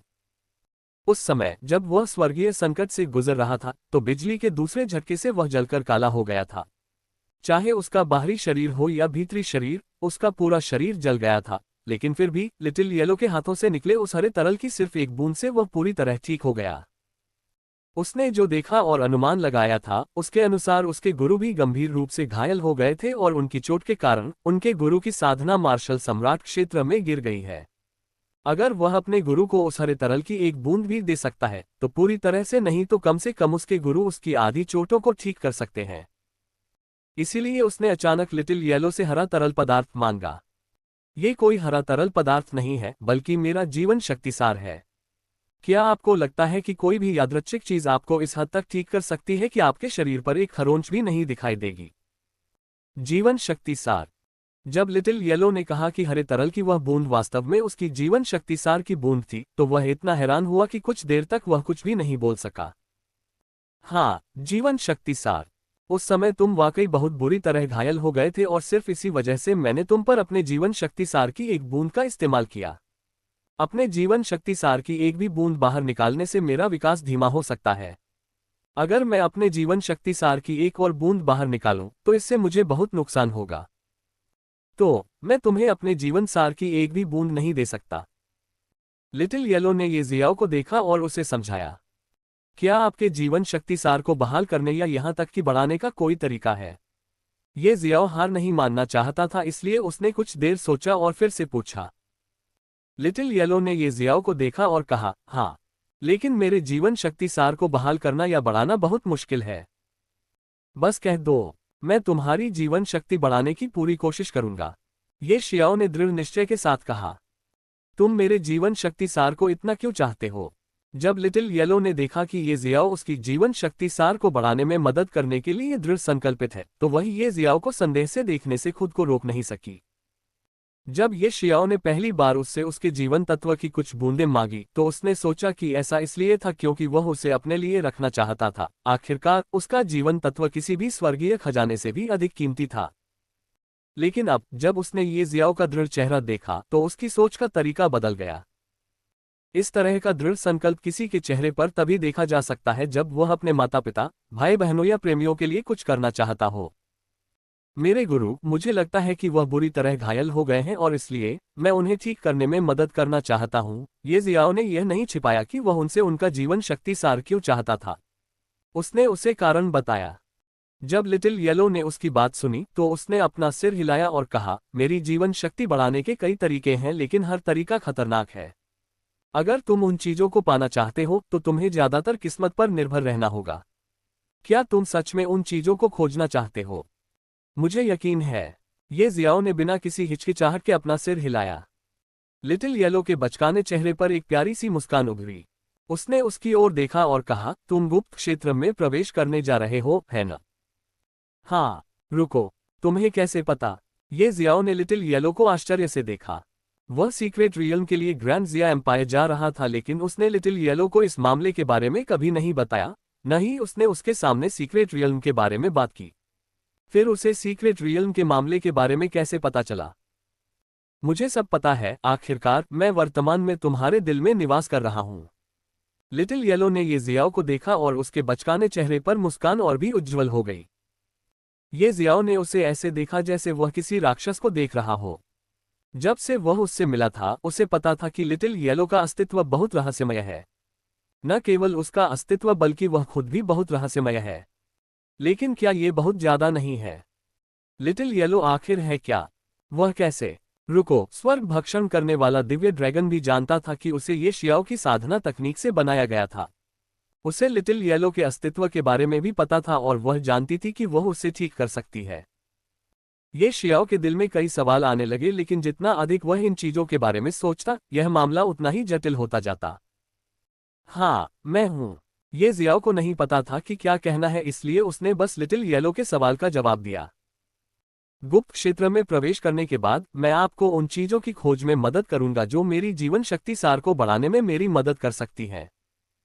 मेरा जीवन सार ड्रैगन के रक्त सार से भी बढ़ सकता है, लेकिन वह ड्रैगन सच्चा ड्रैगन होना चाहिए।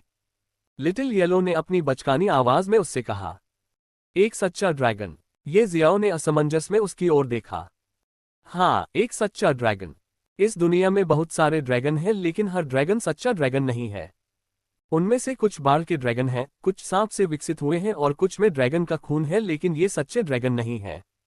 लिटिल येलो ने उसे समझाया। जब ये शियाओ ने ये सुना तो उसकी दिलचस्पी बढ़ गई।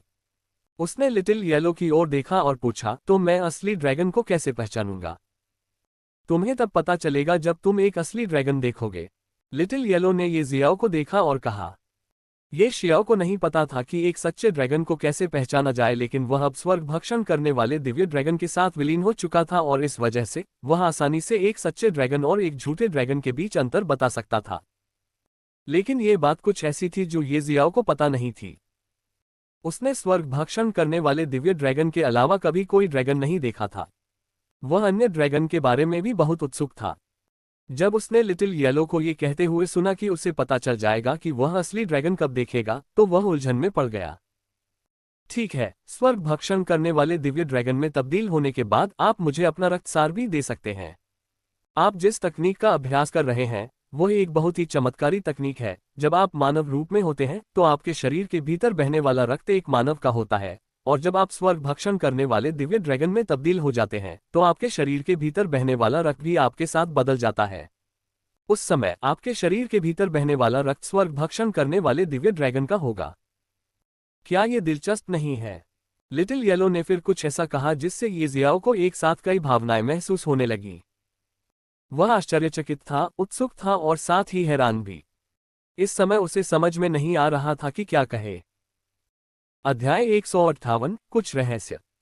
लिटिल येलो को 9 ड्रैगन यूनिवर्सल सर्कुलेशन तकनीक के बारे में कैसे पता चला? उसे स्वर्ग भक्षण करने वाले दिव्य ड्रैगन के बारे में कैसे पता चला? आखिर वह क्या है? वह किस तरह का रहस्यमय अस्तित्व है? ये जियाओ के मन में फिर से कई सवाल उठे, लेकिन उसके कई सवालों का एक भी जवाब नहीं था। वह बस लिटिल येलो को देखता रहा, मानो वह किसी बहुत ही अजीब प्राणी को देख रहा हो। वह आश्चर्यचकित, उत्सुक और हैरान था। मुझे ऐसे मत देखो, मैं अपनी अंतर्निहित यादों के कारण ये सब जानती हूँ। जब लिटिल येलो ने ये जियाओ को इस तरह से उसे देखते हुए देखा तो वह असहज महसूस करने लगी। अंतर्निहित स्मृतियां। तुम्हारे पास अंतर्निहित स्मृतियां हैं। ये जियाओ की आंखें फिर से चौंक कर चौड़ी हो गईं।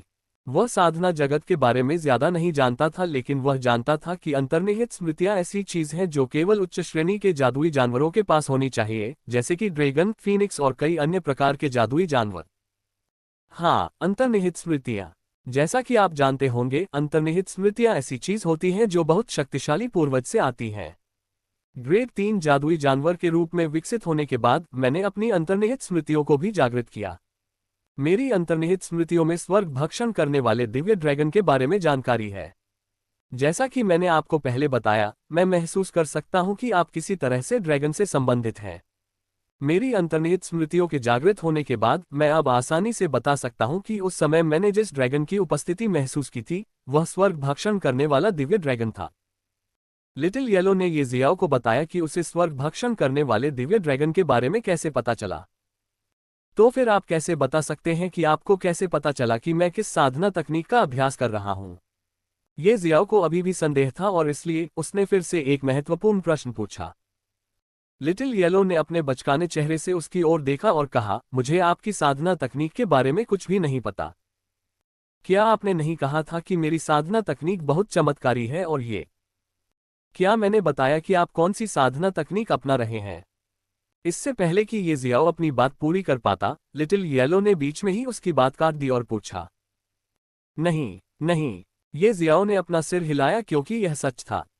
देखो, लिटिल येलो ने फिर कहा, मुझे नहीं पता कि तुम कौन सी साधना तकनीक अपना रहे हो। मैंने तुम्हें पहले भी बताया था, क्योंकि तुम जो साधना तकनीक अपना रहे हो वह वास्तव में चमत्कारी है। ये वास्तव में तुम्हारे शरीर के भीतर एक दिव्य ड्रैगन के रक्त को छिपा सकता है और इसे केवल तभी सतह पर आने देता है जब तुम स्वर्ग भक्षण करने वाले दिव्य ड्रैगन में बदल जाओगे। इस समय ये शियाओ को आखिरकार उस पर विश्वास हो गया। उसने कुछ देर सोचा और कहा, मैं तुम्हें स्वर्ग भक्षण करने वाले दिव्य ड्रैगन का रक्तसार नहीं दे सकता क्योंकि मुझे भी नहीं पता कि ऐसा करने से क्या होगा। लेकिन मैं वादा करता हूं, मैं आपको उन खजानों को खोजने में मदद करूंगा जो गुप्त क्षेत्र में आपकी जीवन शक्ति सार को बढ़ाने में आपकी मदद कर सकते हैं। ठीक है। लिटिल येलो ने उसे देखकर प्यार से मुस्कुराया और अपना सिर हिलाया। वह 5 साल की छोटी लेकिन बहुत खूबसूरत युवा लड़की की तरह लग रही थी, और जब वह मुस्कुराती थी तो उसकी सुंदरता और भी बढ़ जाती थी। ठीक है, तो मैं अभी बाहर जाता हूं। जब मैं गुप्त क्षेत्र में प्रवेश करूंगा तो मैं तुम्हें अपने साथ बाहर आने दूंगा। ये शियाओ ने अपना सिर हिलाया और कहा, हम ठीक है। और अपना वादा भी मत भूलना, तुम्हें ड्रैगन के खून की एक बूंद लानी होगी। लिटिल येलो ने फिर से ये जियाओ को उसके पिछले वादे और उसकी शर्तों की याद दिलाई। मुझे याद है, चिंता मत करो, ये शियाओ ने कहा, और जैसे ही वह जाने वाला था उसके कदम एक बार फिर रुक गए। उसने पीछे मुड़कर पूछा, तुम्हें किस तरह का ड्रैगन का खून चाहिए? असली ड्रैगन या कोई भी ड्रैगन? आप मुझे बाढ़ वाले ड्रैगन का खून दे सकते हैं, या कोई जादुई जानवर जिसका खून ड्रैगन जैसा हो। चाहे आप किसी का भी खून दें, कम से कम वह आधा ड्रैगन तो होना ही चाहिए। लिटिल येलो ने फिर से कहा, बिना ये जियो के अपनी बात पूरी करने का इंतजार किए। आधा ड्रैगन, ठीक है। ये शियाओ ने अपना सिर हिलाया और चला गया। इससे पहले कि वह स्वर्गीय मोती को छोड़ पाता, उसके शरीर से सुनहरी रोशनी की एक किरण निकली, लेकिन ये जियाओ ने इस पर ध्यान नहीं दिया। वह बस स्वर्गीय मोती की दुनिया से बाहर निकल गया। जब ये जियाओ चला गया तो सुनहरी ऊर्जा की स्ट्रैंड ने स्वर्ग भक्षण करने वाले दिव्य ड्रैगन का रूप ले लिया और लिटिल येलो के सामने प्रकट हुई। तुम क्या सोचते हो? स्वर्ग भक्षण करने वाले दिव्य ड्रैगन ने लिटिल येलो को देखा और पूछा। वह अच्छा है, लेकिन उसके पास सामान्य ज्ञान नहीं है। वह दुनिया और सांसारिक मामलों के बारे में ज्यादा नहीं जानता। उसके लिए आगे बढ़ना बहुत मुश्किल होगा, लेकिन अगर वह आगे बढ़ सकता है तो वह निश्चित रूप से वह हासिल करने में सक्षम होगा जो हम अतीत में नहीं कर सके। लिटिल येलो ने स्वर्ग भक्षण करने वाले दिव्य ड्रैगन को देखा और गहराई से कहा। स्वर्ग भक्षक दिव्य ड्रैगन ने अपना सिर हिलाया और कहा, अब वह उस नियति से संबंधित है, इसलिए उसे कई खतरों का सामना करना पड़ेगा जो अब तक उसके द्वारा सामना किए गए खतरों से भी अधिक खतरनाक और जीवन के लिए खतरा है। हमारे वर्षों के संघर्ष और बलिदान व्यर्थ नहीं जाने चाहिए। अब सब कुछ उस पर निर्भर करता है। ये सच है। चिंता मत करो, ये रानी भी उसे बढ़ने में मदद करेगी। लिटिल येलो ने अपना सिर हिलाया और कहा। इस समय स्वर्ग भक्षक दिव्य ड्रैगन का शरीर मायावी होने लगा। ये देखकर उसने कहा, लगता है कि अब समय आ गया है। मेरी ऊर्जा खत्म हो रही है। तुम कब योजना बना रही हो कि मैं ये जियाओ को उस नियति और हमारे बारे में बताऊं? लिटिल येलो ने सिर हिलाया और पूछा। अभी उसे बताने का समय नहीं है। वह अभी भी बहुत कमजोर है। उसे निचले क्षेत्र और ऊपरी क्षेत्र में अनुभव प्राप्त करने दें। जब वह ऊपरी क्षेत्र के शिखर पर पहुंच जाएगा तब उसे सब कुछ बताने का समय होगा। स्वर्ग भक्षण करने वाले दिव्य ड्रैगन ने कहा और फिर गायब हो गया। लिटिल येलो ने अपना सिर हिलाया। उसने आसमान की ओर देखा और आह भरी, मुझे नहीं पता कि कितना समय बीत गया है, लेकिन दुनिया बदल गई है। नौ ड्रैगन के शरीर और आत्मा के साथ साथ मेरी मदद से इस बार ये जियाओ निश्चित रूप से वह हासिल करेगा जो हम अतीत में नहीं कर सके। अध्याय 159, दूसरी परत की खेती। ये शियाओ एक बार फिर अपने कमरे में आया। उसने पहले स्नान किया और फिर अपने कमरे से बाहर चला गया। जब वह कमरे से बाहर निकला तो उसने टोंग नियान को कुछ ही दूरी पर देखा। बड़ी बहन नियान। ये जियाओ उसके पीछे आया और बोला, ये जियाओ, क्या तुम्हारी साधना पूरी हो गई है? जब टोंग नियान ने पीछे से आवाज सुनी तो उसने मुड़कर देखा कि यही जियाओ था। बड़ी बहन नियान, मैं कब से साधना कर रहा हूं? ये शियाओ ने सिर हिलाकर पूछा। 10 दिन हो गए हैं, टोंग नियान ने मुस्कुराते हुए जवाब दिया। तो इसका मतलब है कि मैं 9 मंजिला शिवालय की पहली मंजिल के अंदर 1 महीने के लिए स्वर्गीय थंडर को परिष्कृत कर रहा था। ये जियाओ ने बहुत धीमी आवाज में कहा। तुम क्या बुदबुदा रहे हो? जब टोंग नियान ने ये जियाओ को कुछ बुदबुदाते देखा लेकिन वह समझ नहीं पाई कि वह क्या बुदबुदा रहा है, तो उसने सीधे पूछा, कुछ नहीं, मैं बस कुछ सोच रहा था। ये शियाओ ने जल्दी से अपना सिर हिलाया। आप साधना जारी रख सकते हैं। ग्रैंड जिया साम्राज्य तक पहुंचने से पहले अभी भी 5 दिन बाकी हैं। टोंग नियान ने मुस्कुराते हुए कहा कि जब उसने पहला वाक्य कहा तो उसने इस पर दबाव डाला जैसे कि इसके पीछे कोई छिपा हुआ अर्थ हो। ये शियाओ को इस बात का ध्यान नहीं रहा। उसने सिर हिलाया और कहा, ठीक है, मैं जा रहा हूं। ऐसा कहकर वह एक बार फिर अपने कमरे में घुस गया, दरवाजा बंद किया और कमरे की हवा में हल्की सी हलचल के साथ गायब हो गया। दूसरी ओर टोंग नियान अवाक होकर उसकी गायब होती पीठ को देख रही थी। उसे समझ नहीं आ रहा था कि क्या कहे। ये बदमाश, ये सचमुच पिटाई का हकदार है। उसने अपना सिर हिलाया और अनजाने में उसके चेहरे पर मुस्कान आ गई। ये शियाओ ने एक बार फिर स्वर्गीय मोती में प्रवेश किया क्योंकि वह नौ ड्रैगन सार्वभौमिक परिसंचरण तकनीक की दूसरी परत की खेती करना चाहता था। गुप्त क्षेत्र में प्रवेश करने से पहले वह अपनी ताकत को अधिक से अधिक बढ़ाना चाहता था क्योंकि गुप्त क्षेत्र में प्रवेश करना उसके लिए आसान होगा। बिना समय बर्बाद किए वह एक बार फिर 9 मंजिला शिवालय की पहली मंजिल पर पहुंचे, क्रॉस लेग बैठ गए, एक लंबी सांस ली और 9 ड्रैगन यूनिवर्सल सर्कुलेशन तकनीक की दूसरी परत को प्रसारित करना शुरू कर दिया।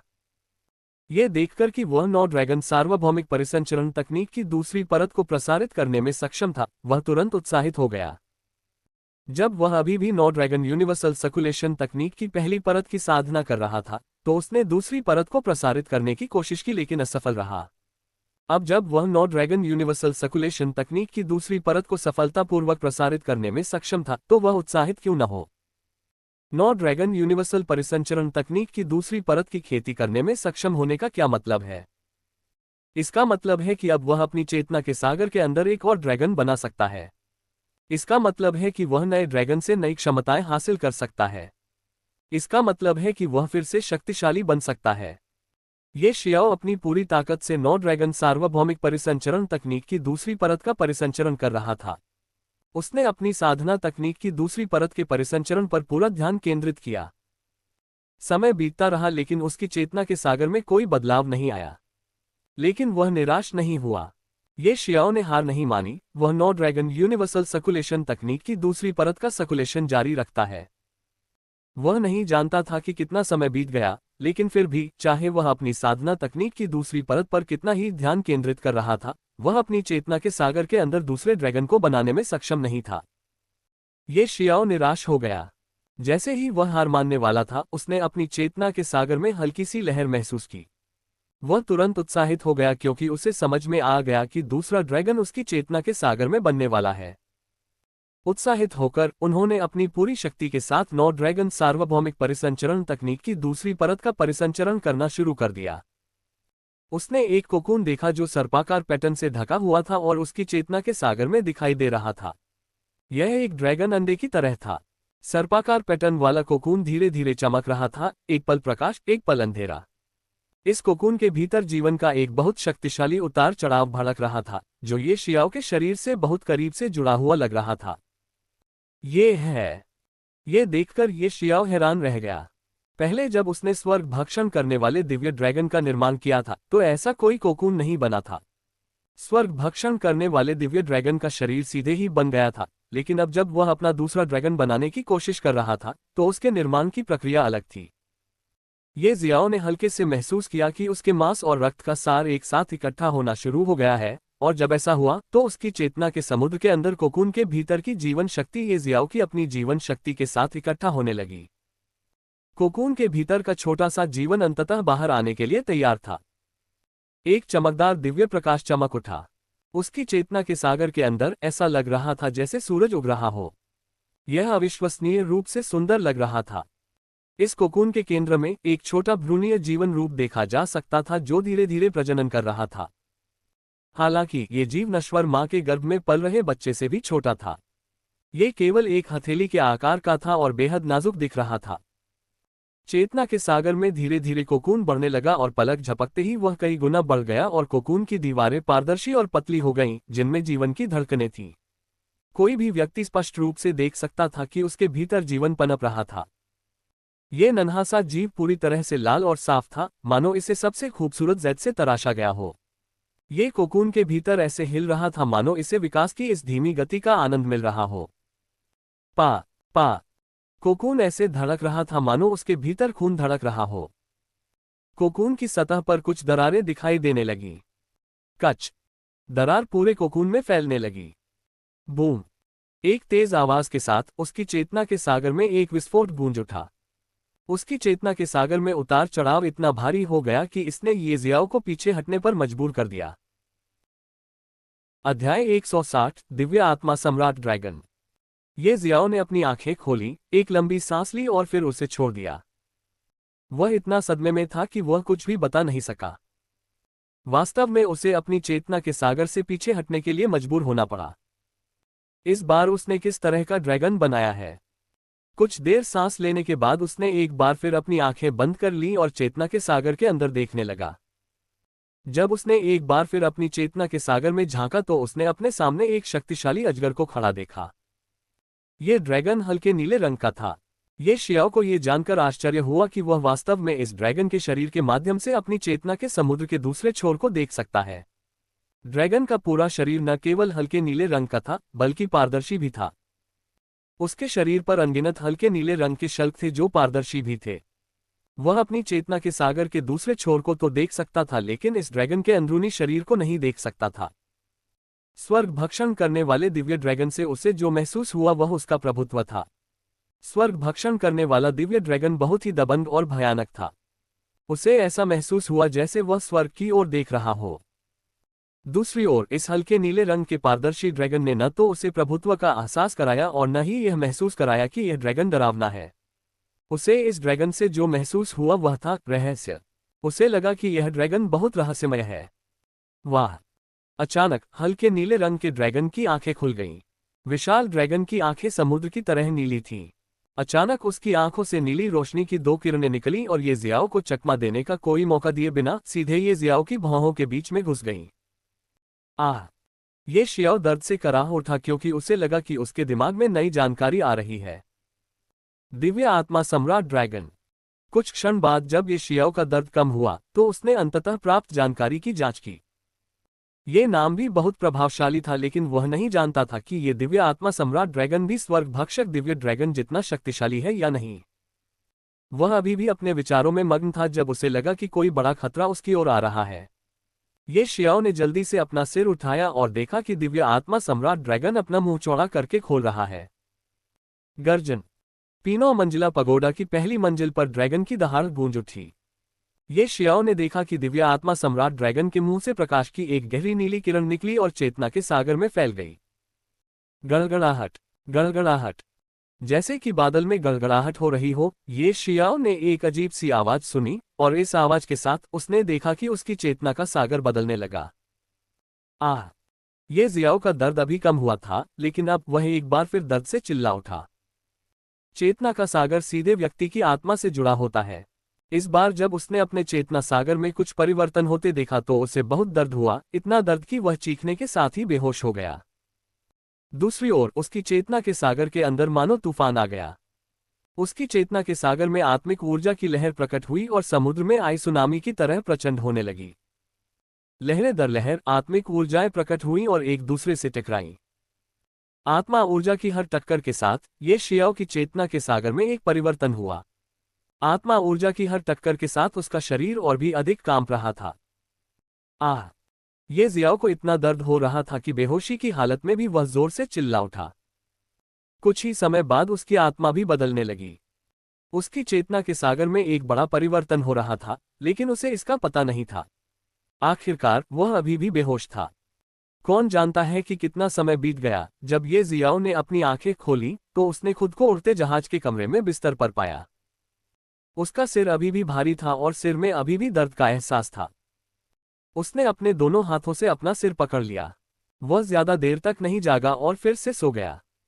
इस बार उसने अपनी चेतना नहीं खोई, वह बस सो गया। वह इतना थका हुआ था और उसका सिर इतना भारी लग रहा था कि वह बिना कुछ सोचे समझे एक शांतिपूर्ण झपकी ले बैठा। वह पूरे दिन सोता रहा। दूसरे दिन ही उसने फिर से अपनी आंखें खोली। उसने अपने आसपास देखा और जब उसने देखा कि वह उड़ते जहाज के कमरे में है तो उसे समझ में आ गया कि वह किसी तरह न केवल 9 मंजिला पगोडा की पहली मंजिल से बल्कि स्वर्गीय मोती की दुनिया से भी बाहर आ गया है। जब उसने 9 मंजिला पैगोडा और स्वर्गीय मोती के बारे में सोचा तो उसे अचानक याद आया कि कल उसके साथ क्या हुआ था। जब यह विचार उसके मन में आया तो वह भय से कांपने लगा। इस बार उसने स्वर्गीय मोती में प्रवेश नहीं किया बल्कि सीधे अपनी चेतना के सागर में देखा। जब उनका आध्यात्मिक मन यहाँ आया तो वे ये देखकर आश्चर्यचकित रह गए कि चेतना का पूरा सागर वास्तव में बदल गया और एक संसार जैसा बन गया। दिव्य आत्मा सम्राट ड्रैगन बनाने से पहले उनकी चेतना का सागर एक विशाल समुद्र की तरह था, लेकिन अब दिव्य आत्मा सम्राट ड्रैगन बनाने के बाद उनकी चेतना का सागर बदल गया और एक अंतहीन महासागर की तरह बन गया। समुद्र के बीच में एक हल्के नीले रंग का भ्रामक ड्रैगन तैर रहा था। ये भव्यता का एहसास करा रहा था। दिव्य सागर। ये जियाओ ने अपने सामने का दृश्य देखकर आश्चर्य से जोर से कहा। दो प्राचीन देवताओं की स्मृतियों में दिव्य सागर के बारे में बहुत सारी जानकारी थी, जिनमें वह विलीन हो गया था। दिव्य सागर चेतना के सागर का एक विकसित संस्करण था। ये चेतना के सागर से कई गुना अधिक शक्तिशाली था। इतना ही नहीं, बल्कि ये जियाओ ने उस जानकारी से ये भी पता लगाया कि 10 लाख में से केवल एक ही अपना दिव्य सागर खोल सकता है। ऐसा कहा जाता है कि यदि किसी के पास दिव्य सागर है, तो वह न केवल उन सभी जटिल बातों को आसानी से समझ सकता है, जिन्हें समझना दूसरों के लिए बहुत कठिन है, बल्कि वह अपनी आत्मा का भी विकास कर सकता है। अगर कोई अपनी आत्मा को विकसित करता है, तो वह सीख सकता है कि किसी व्यक्ति की आत्मा पर कैसे हमला किया जाए। शारीरिक चोटों को आसानी से ठीक किया जा सकता है, लेकिन अगर किसी की आत्मा को चोट लगी हो, तो आत्मा की चोट को ठीक करना अधिक कठिन होगा। इतना ही नहीं, यदि किसी की चेतना का सागर दिव्य सागर में विकसित हो जाए, तो वह गोलियों और हथियारों को परिष्कृत कर सकता है, तथा केवल चेतना के सागर वाले व्यक्ति की तुलना में अधिक आसानी से और कुशलता से संरचनाएं बना सकता है। चेतना के सागर को दिव्य सागर में विकसित करने से कई अन्य लाभ भी हुए। दिव्य सागर वाला व्यक्ति अपनी दिव्य इंद्रिय का उपयोग कर सकता है। पहले वह केवल अपनी आध्यात्मिक इंद्रिय का उपयोग कर सकता था, लेकिन अब उसकी आध्यात्मिक इंद्रिय भी विकसित होकर दिव्य इंद्रिय बन गई है। अब वह अपनी आत्मा का विकास कर सकता है और अपनी दिव्य भावना को अधिक मजबूत बना सकता है। अपनी आत्मा की साधना करना मार्शल आर्ट की साधना से अलग है, क्योंकि मार्शल आर्ट का मुख्य रूप से शरीर की शक्ति को मुक्त करने के लिए उपयोग किया जाता है। इस बीच अपनी आत्मा की साधना करते हुए व्यक्ति अपनी आत्मा की शक्ति को मुक्त कर सकता है। यदि वह इसे एक निश्चित बिंदु तक साधना करता है, तो उसकी आत्मा उसके शरीर को छोड़कर बाहरी दुनिया में भटकने में भी सक्षम होगी। यह अदृश्य और राज्यविहीन होगी।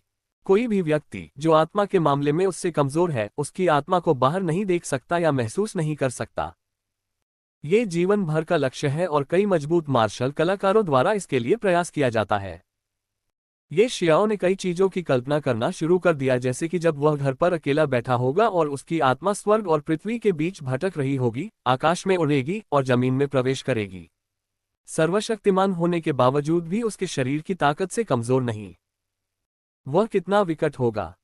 भविष्य में अगर कोई उसे मार भी दे, तो उसकी आत्मा तब तक नहीं मरेगी जब तक हत्यारा उसकी आत्मा को नष्ट नहीं कर देता। वह अपनी आत्मा के साथ भाग सकता है और किसी और के शरीर पर कब्जा कर सकता है।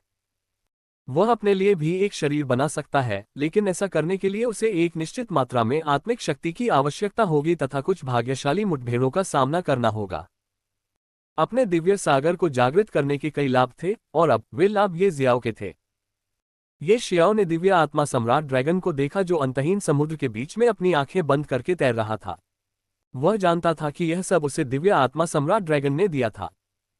उन्होंने एक बात ये भी समझ ली थी कि ये दिव्य आत्मा सम्राट ड्रैगन किसी भी तरह से स्वर्ग भक्षक दिव्य ड्रैगन से कमतर नहीं है। दोनों ड्रैगन की अपनी अपनी खूबियां और विशिष्टताएं हैं। ये जियाओ एक बार फिर दिव्य आत्मा सम्राट ड्रैगन के हल्के नीले रंग के भ्रामक शरीर को देखने से खुद को रोक नहीं सका।